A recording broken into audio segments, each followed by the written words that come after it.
This is 51st Dates, and I'm your host, Jolie Moore. They say that hindsight is 20/20. I decided to find out if that's true. Every week, I'm going to read a chapter from my memoir, 51st Dates, then give you the backstory and commentary on what really went down. It's been 2 whole years since I went on these dates, and I'll be experiencing them along with you as I read. We'll find out together if my future self learned anything. I don't know if I have anything figured out, but at least we'll share some laughs along the way. Dating in Southern California is nothing if not entertaining. Ready? Strap in. Let's go.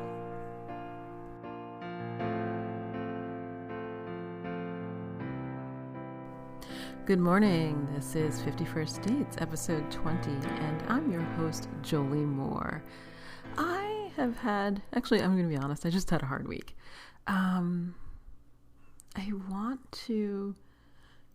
What I want to do is not lose my shit all over everyone. So we're getting close to tax prep time.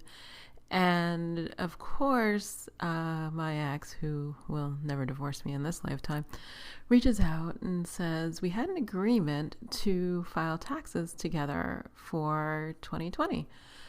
At which point I think to myself, I don't think we had an agreement, but after, an entire lifetime of gaslighting, it took me a good 5 to 10 minutes to figure out whether or not that was true.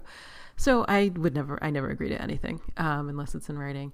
So of course there was no agreement. And then my attorney's like, so you should file together for 2020. And I'm like, why? And she's like, he can save a lot of money. And I'm like, well, so, okay, fine. That's interesting. I'm not going to do it. Next, I get an email from my accountant's assistant, whom I'm not a fan of. And he says, oh, I'm just emailing to, check up on your joint filing. And I'm going to need your agreement so that I can prepare vouchers for next year. At which point I email him, I'm like, what vouchers? And what he's talking about, or well, he wouldn't admit to this, but what he presumably was referring to were the self-employment vouchers that you have to prepare. But, there's no need to do that immediately. So I say to him, I no longer do things by email for things like this. So I'm like, I couldn't reach him. So I said, you need to call me. And he calls me and he's like, so you should file jointly with your ex. Me? Why? Well, he's going to save a bunch of money. Me? How much money? Him? Well, I can't really say. So, okay, great. At which point he says to me, well, he'll pay for your tax preparation. And I'm thinking, so you're telling me that he's going to pay for something that is of no immediate benefit to me. If I file with him, I can't save for my own retirement because he exceeds the Roth IRA income level, whatever. And the accountant says to me, well, that's true. At which point I say to him, so I'm sorry, can you please explain again to me what this benefit would be? At which point he couldn't say anything. And I said, well, I think I'm going to end this conversation now. So then, let me just say this. There were probably fucking 10 more emails of the variety of, you should do this. I said, well, okay, I'm willing to do this if he's willing to contribute to my retirement, because I haven't been able to contribute to my own retirement for the last 2 years because his retirement income is seen as mine since we filed a joint return. And under no stretch of the imagination, apparently, am I going to get any of that cash, which is fine. But I would like to be divorced and I would like to not retire into poverty. So I would like to start contributing to my own retirement funds. And nothing. And it's just, how can I say this? One of the things, so this is what triggered it. So then I've been getting texts. So I had a friend who I've known for about 20 years. I met her when I moved to LA. And she sent me a text about a year ago, I'd have to look at my phone, where she said, your problem is that you're trying to heal the hole in your heart with men. which I had to pause. I literally had to pause. And I was thinking, okay. And I know that she's very religious, which is fine. I am not. And I know that she doesn't agree with my 51st Dates project, or having casual sex or sex with men outside of marriage. She does not do that, does not believe in it. And I honor that. Like, I'm not asking her to have sex outside of marriage.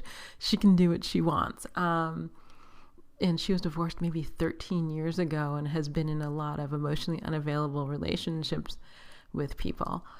And I don't want to wake up 10 years from now feeling sorry for myself for not having at least pursued a fulfilling relationship.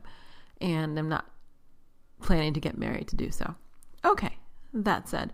So she texted me over Christmas, which I think is like 9 months later, saying, oh, I got your Christmas card. You guys, me and my son, look great. Merry Christmas, Happy New Year, something to that effect. Okay. The next text was, have you seen The Bridgertons, which is a show based on a series of books by Julia Quinn, who's a historical author, whom I don't think I've seen in like 10 years, maybe more. Oh, wow. Been a long time. Anyway, I don't even know if she had finished that series or she was halfway through the last time I saw her. Okay, I digress.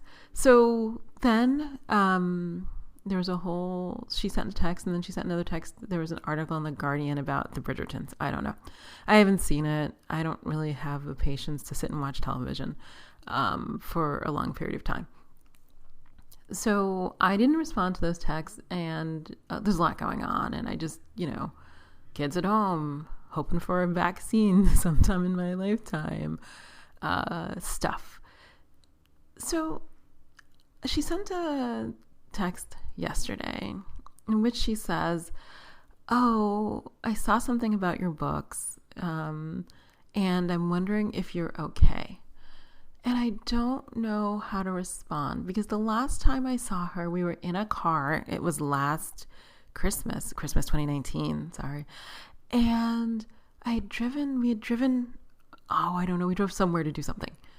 I don't remember. I know we drove downtown, which I never really do. And we drove back and I was dropping her off. She lives not too far from me, maybe, I don't know, half a mile.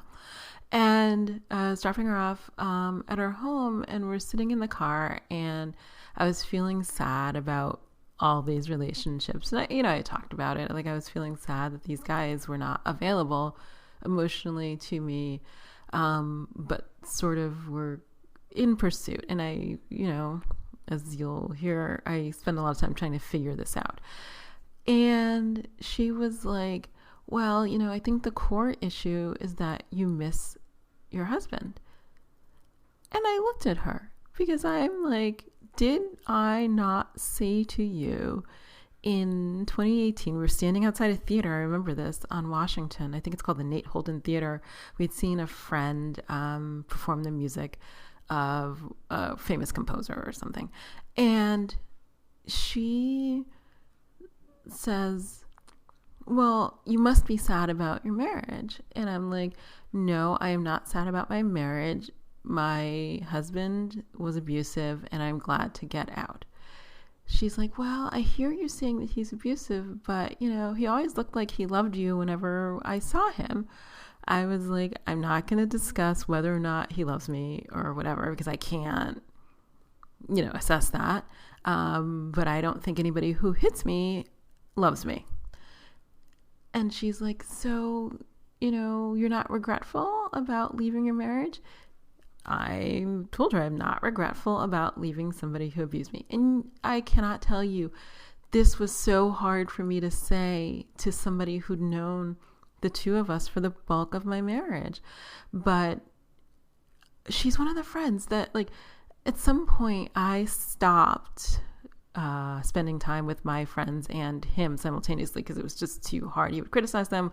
He'd come home, he'd tell me that, it was them or me, why do I want to have these friends when he could be my entire life?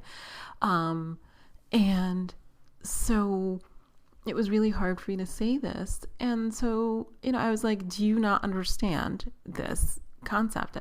He was very abusive, continues to be so, and I left because I could not take that anymore.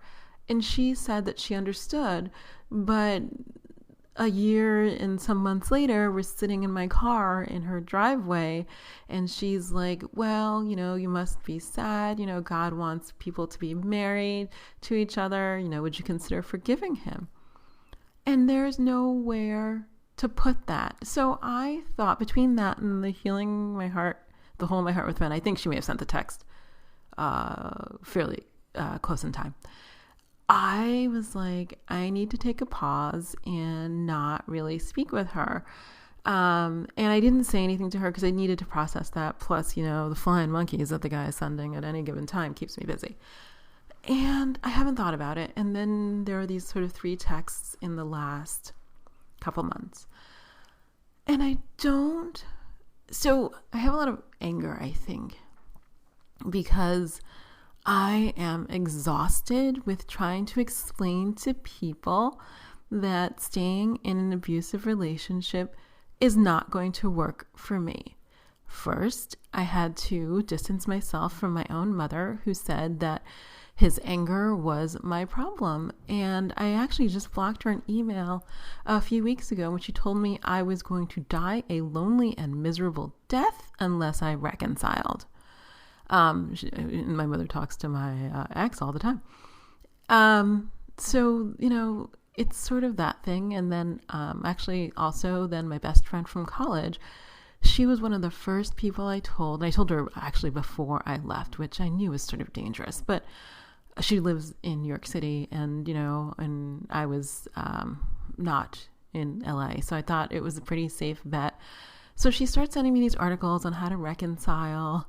And I emailed her back and I said, look, I am not looking for advice. I am looking for support.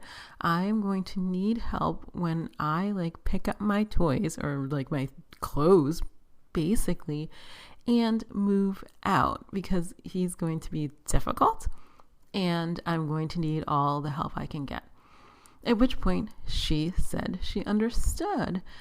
Then she came out probably the Christmas. It took me a year and a half to leave. But she came out, let's say 2017. And we're driving in a car. God, LA and me in the car. We're driving in a car going to some meeting. I don't know, yoga, meditation. I don't know. She had flown out because she is I'll just say she's a TV reporter. And there was something going on in 2017 in LA. I don't know. Some celebrity thing. She's a celebrity reporter. For one of those tabloid shows. And we're in the car driving, I don't even know, somewhere in the hills to some meeting somewhere. And she's like, but why are you leaving? I'm like, she hit me.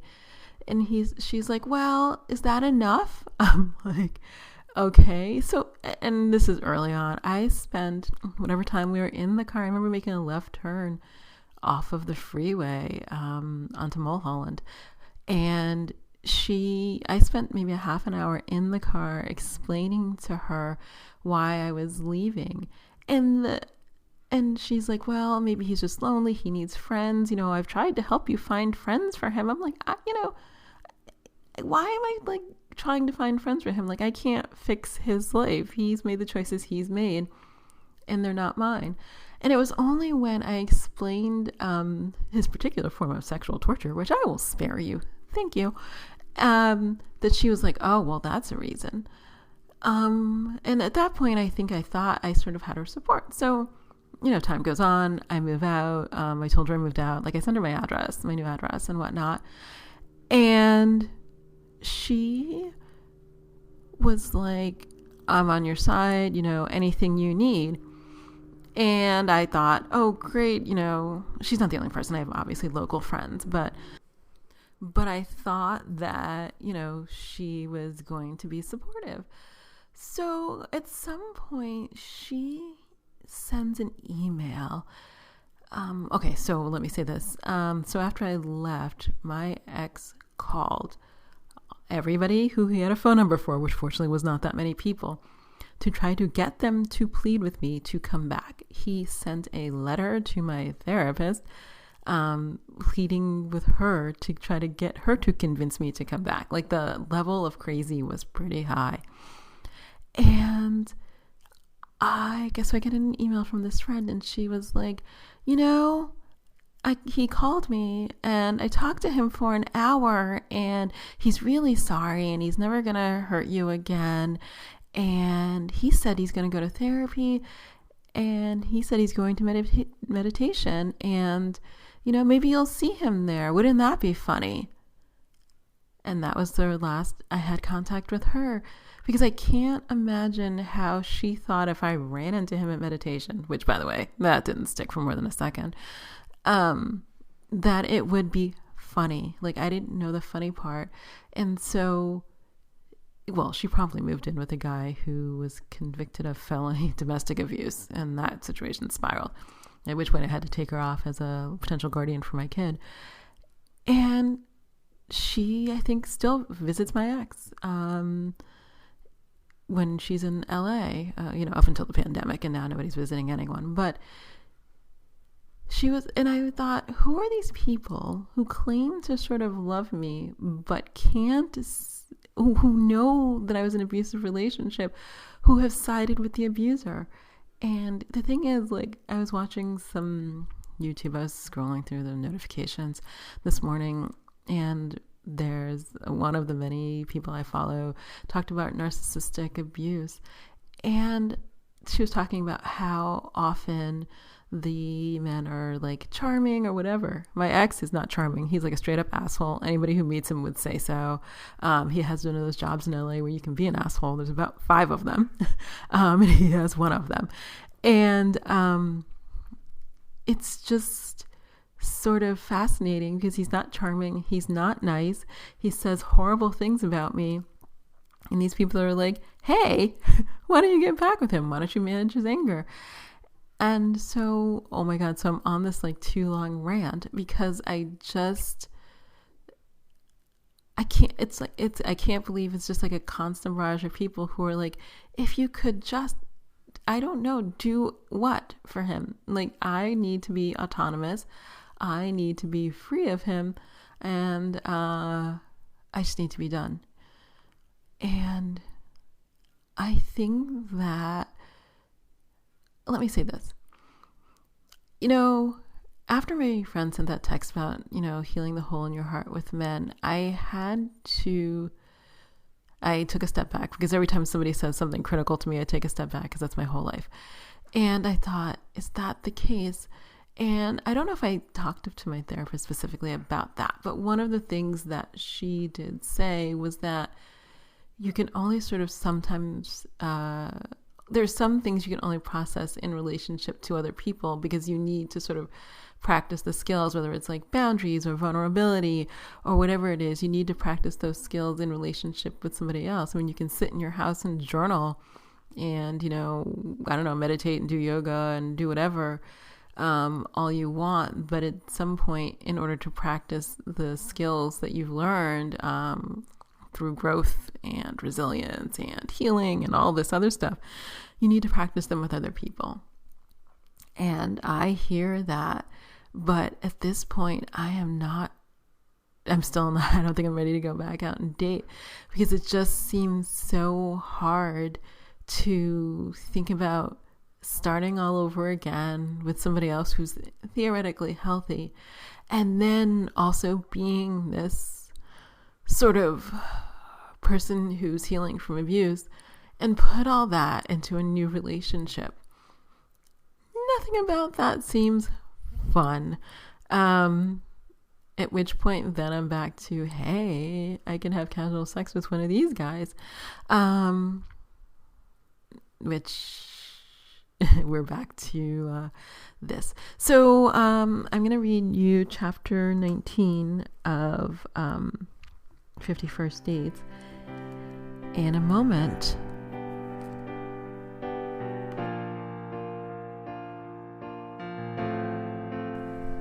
Chapter 19, It's Not Cheating If There's No Commitment, March 29. There are many things to love about classic car guy. One of the things I don't love is how unavailable he is. I wanted a guy with his own life. The universe had provided just that. Maybe I'd asked for the wrong thing. I couldn't figure out why that itch of being with someone wasn't scratched by my every so often dates with Classic Car Guy. So I opened my phone and scrolled for male companionship for the weekend. Mr. Irish would be available. He had a certain desperation that I knew would work in my favor. So I offered up a matinee date to see Captain Marvel, and he accepted. He liked the concession stand and knew a lot of trivia about superhero movies that would serve me well in other conversations. I sucked at that sort of thing, but he was good at bringing me up to speed quickly. Then I took the free drink at Dave & Buster's. He had a beer, me a mineral water. Given how my night was likely going, I needed to pace myself. I caught up with a girlfriend I hadn't seen since we went to a Brene Brown Netflix taping together. Brown had talked about a call to courage. I think it was that courage that allowed me to pursue Classic Car Guy. Looking back, I realized I'd met him just 2 days later.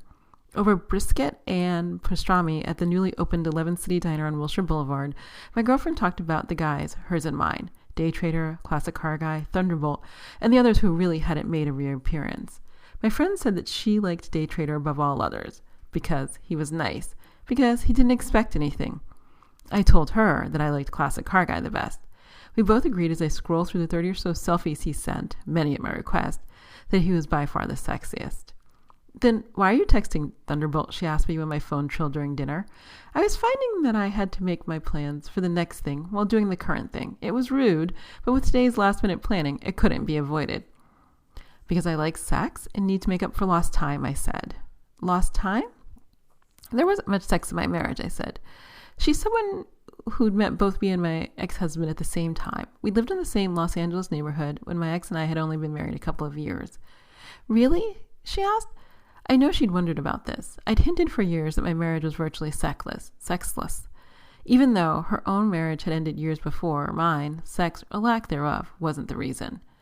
He liked porn. He liked me jerking him off or blowjobs while looking at porn. He didn't much like sex with me. By that, I meant intercourse or anything that focused on my pleasure above his. I'm sorry, really. She leaned forward, her face full of sympathy. I hated those faces from friends. Made me feel very sorry for myself and all the lost years. That's such an asshole way of living. I thought it was what I deserved, I said. What do you think you deserve now? Maybe something better, I said. And you like Classic Car Guy? I really do. Then maybe you should go home and watch a movie. Would he think you having sex with Thunderbolt was cheating? Maybe, probably, I don't know. But if he wanted exclusivity, he could very much use his words to ask for that. He occasionally referred to himself as my guy, but I couldn't make life decisions based on oblique references and the occasional date. And frankly, I liked spending time with Thunderbolt when he was nice. My phone dinged. I looked down, texted back.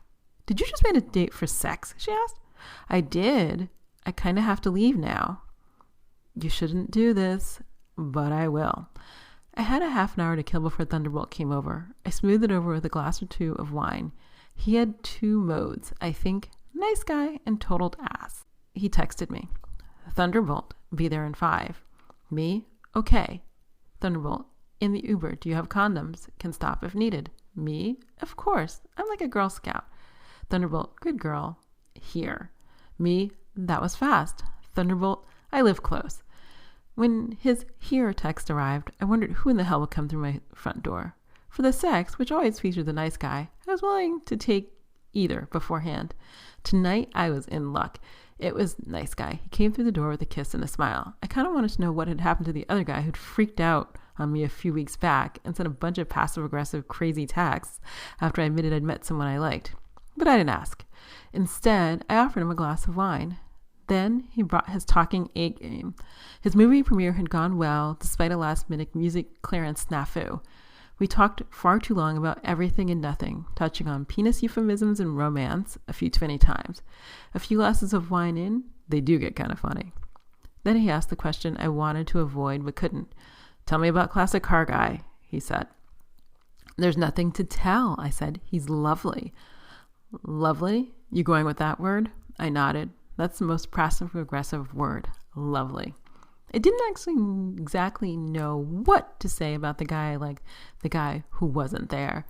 Then that we shared a similarly dysfunctional upbringing, that he was both strong and vulnerable at the same time, that when he was there with me, he was 100% there, that when he was gone, I felt like he was a million miles away, not 20. Except, of course, he wasn't there this night. Classic Car Guy said that he wanted to be with me, but he was always doing something else that was clearly more important to him. I was working overtime not to take that personally. Classic Car Guy's words and actions, however, didn't quite match up. I didn't have the time to dedicate to figuring that piece out either. Or maybe it was that I didn't want to spend too much time figuring it out. So I declared the topic of Classic Car Guy off limits again, though Thunderbolt was happy to tell me stories about every person he'd seen since the last time I'd been with him, including a 27-year-old virgin he decided not to deflower. After we killed a full bottle of wine, things got even better. He took my candles and arranged them on my nightstand so there was a soft glow in my bedroom. Then he undressed me slowly, reverently, like it was a date instead of a hookup. For the first time, he didn't whisper what he wanted, but used his real voice to ask what I wanted. I gave him a list of things that I loved. Every item on my list got ticked. What I got was a full 2 hours of screaming orgasms. He did any and everything he could to make sure that I was pleased. I'd like to say that I did my best in return, but all that wine may have clouded my memory of my reciprocation. I promised myself I'd get him next time. Right before I went to bed, after Thunderbolt had left and I'd blown out the candles, turned off the lights, and tucked myself into bed, I texted Day Trader to wish him well. Then I texted Classic Car Guy. Me, off to bed. Hope you guys had fun. Good night. Also, there was wine. Lots of wine. That was the most censored and measured text I'd ever sent in my life.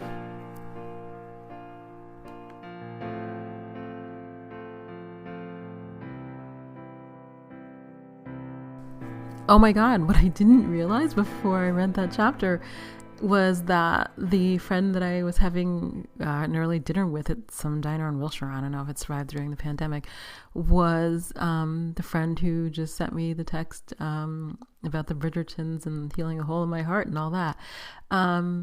So we met. So I went to the movie with the Mr. Irish, and it was weird. I don't know. Actually, I don't eat movie concession food.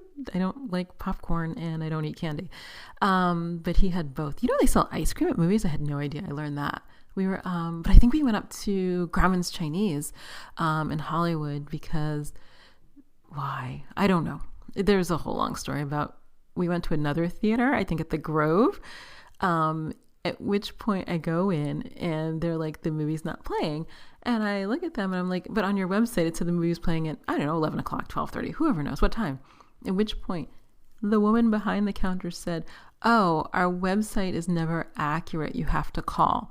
And I thought to myself, a movie theater, I think it's an AMC theater, its only business is showing movies at a certain time. And if their website can't tell you what time the movies show, then I don't really know what business they're in. Like, it was the bizarrest thing that like anybody has literally said to me in a business. I don't even know about that. So we ended up taking an Uber up to Grauman's Chinese, and we saw the movie, and I guess we went to Dave & Buster's, which is, I'm not even sure what it is. I think it's a sports bar. I've only been there this one time. I know that there was some kid's birthday party there, one of my son's friends. So I think they have an arcade in the back or something. Don't ask. It's this huge place up in Hollywood. Don't know.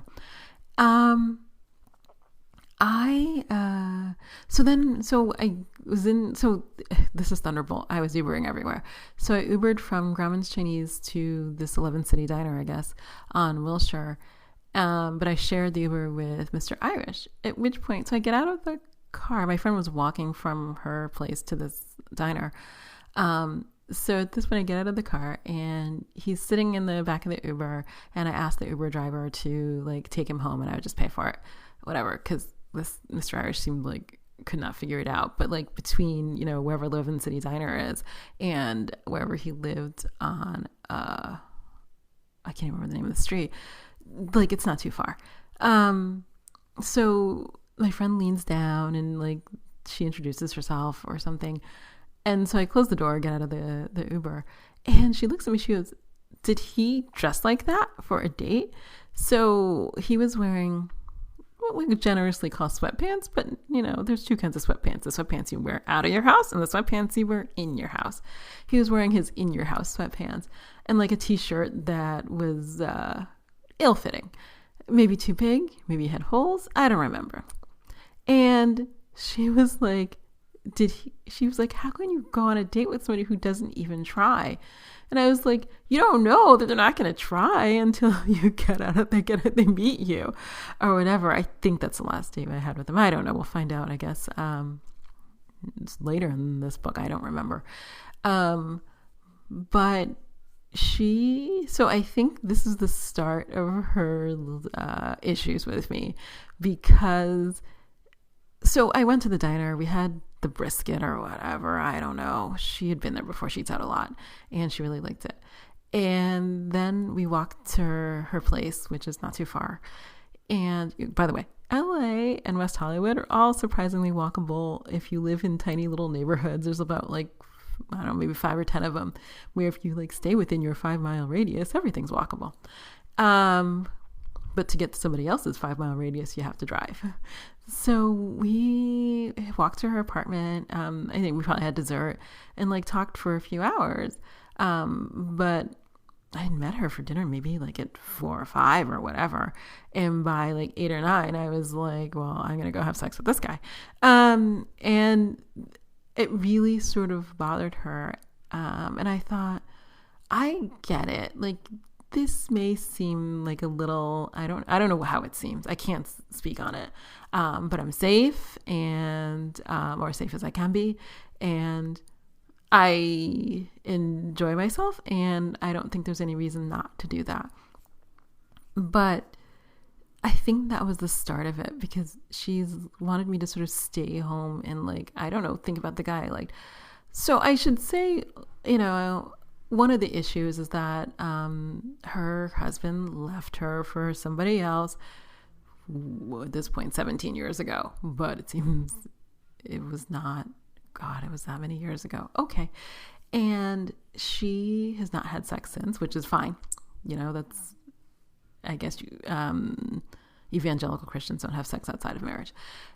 So that's fine. But she has been in a relationship with an unavailable guy for most of that time.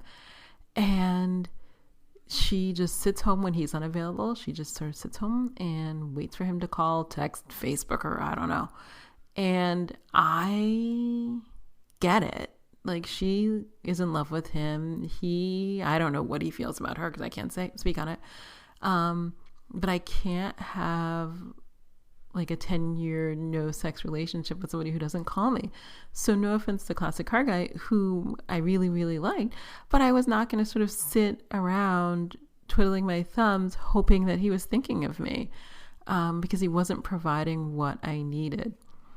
Which, wow, from the future to say that.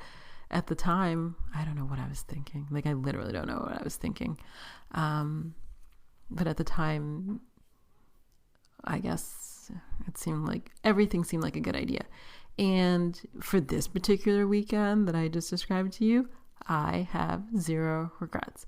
I enjoyed my time with Thunderbolt. Classic Car Guy was off, I don't know, at his sister's house visiting his nephews or something. I don't know. He lived with her off and on. I never quite figured that out. And Mr. Irish showed me that people don't make an effort for you. I don't even know what to say. But it held up a bit of a mirror in terms of, well, clearly he doesn't think you're worthy of making an effort, because he really wanted to pursue you. He would make an effort. But I will say the one thing I do remember is that Mr. Irish texted me maybe Sunday, because this was probably Saturday night, to say that he had bought one of my books and was going to read it. So there you go.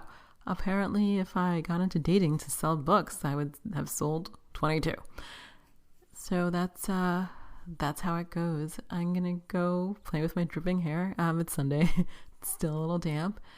And think about how I need to respond to this friend. I'm not sure. Maybe my anger's dissipated. Who knows?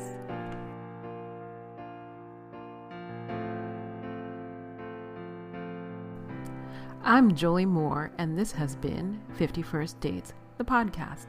If you enjoyed listening, I hope you'll share, rate, and review it on Apple Podcasts. It will help others find the craziness that is dating in Southern California. Also, please hit the subscribe button on your podcast app. If you'd like to read ahead, my memoir, 50 First Dates, is available wherever books are sold. A link is always included in the show notes. I'm also a romance writer. If you want to know more about my books, please visit joliemore.com for more information. You can also follow me on Instagram at xojoliemore and on all social media at the same handle, xojoliemore. Thanks for listening, and I'll be in your ears next week.